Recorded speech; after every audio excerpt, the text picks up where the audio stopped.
वहीं जयराम महतो ने सदन के अंदर यह मसला उठाया कि आखिर निजी क्षेत्र में कितने झारखंडी यानी स्थानीय लोगों को रोजगार मिला है। तो जो डाटा सामने आया, जो सरकार ने उन्हें जवाब दिया था, उसके अनुसार सिर्फ 21% लोग स्थानीय हैं निजी कंपनियों में। इसे लेकर उन्होंने सवाल उठाया और एक महत्वपूर्ण सवाल पूछा था कि आउटसोर्सिंग कंपनियां जिन लोगों की नियुक्तियां करती हैं तो वो निजी क्षेत्र में है या नहीं।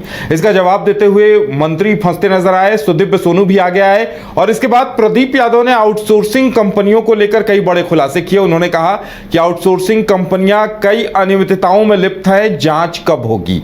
ज्यादा जानकारी के लिए इस वक्त हमारे साथ हमारे सहयोगी मदन जुड़े हुए हैं।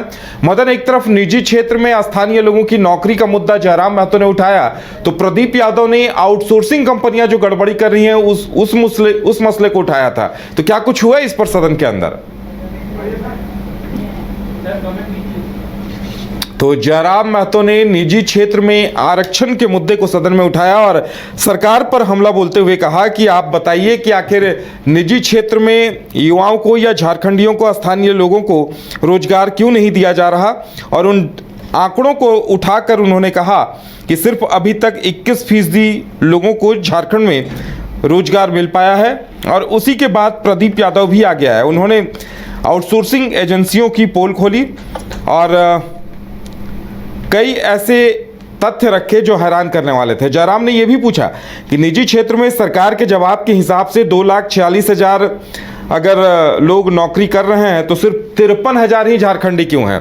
और ज़्यादा जानकारी के लिए मदन है हमारे साथ। मदन, जयराम महतो ने जो सवाल उठाया था उसके बाद प्रदीप यादव आगे आए। उन्होंने जो आउटसोर्सिंग कंपनियां हैं वो जो गड़बड़ झाले में लिप्त हैं उसको लेकर उन्होंने कई एजेंसियों की पोल खोली। क्या कुछ हुआ इस पर? बिल्कुल, देखिए, निजी क्षेत्र में रोजगार को लेकर के आज सरकार को घेरने की कोशिश हुई और बजट सत्र के आज कहे तो जो सदन की कार्रवाई चल रहे थे उस दौरान सत्ता पक्ष और एक तरह से कहें तो निर्दलीय जयराम जो है अपने दल के इकलौते विधायक हैं, उन्होंने सरकार को घेरने की कोशिश की कि सरकार जो कहती है वो करती नहीं है, खास करके रोजगार के क्षेत्र में।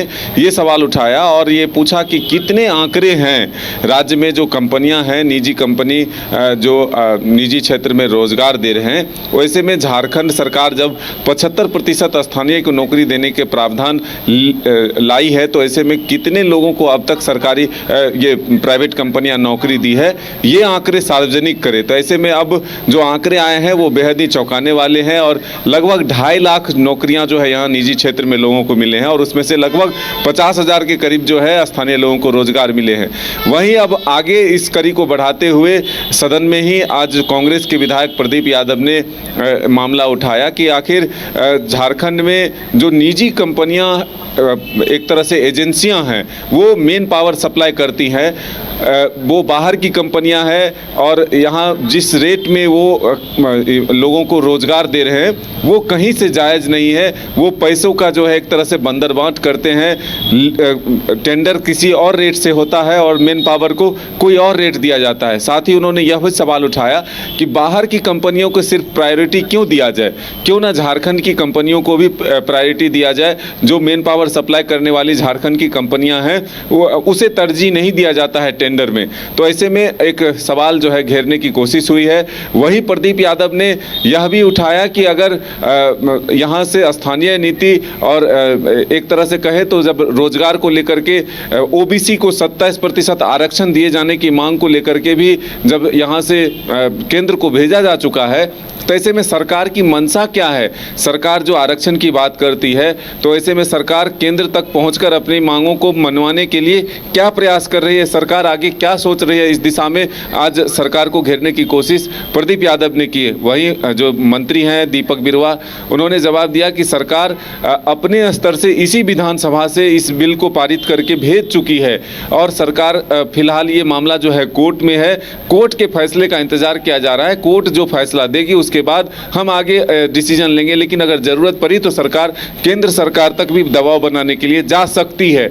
इस जवाब का विरोध करते हुए प्रदीप यादव ने कहा कि जा सकती है, इससे सरकार की मंशा स्पष्ट होती है। ऐसे में सरकार को ये कहना चाहिए कि हम जाएंगे और दबाव देंगे तभी जाकर के ओबीसी को 27% आरक्षण का लाभ मिल सकता है। तो हम ये कह सकते हैं कि आज स्थानीय को ज़्यादा से ज़्यादा आरक्षण का लाभ मिल सके, इसको लेकर के सरकार को घेरने की कोशिश विधायक प्रदीप यादव और जयराम महतो के द्वारा की गई। लेकिन मदन, इस पर बहस लंबी इसलिए होती गई, चर्चा इसलिए लंबी होती गई, लगता है एक संतोषजनक जवाब नहीं मिल पा रहा था, ना तो जयराम महतो को और ना ही प्रदीप यादव को।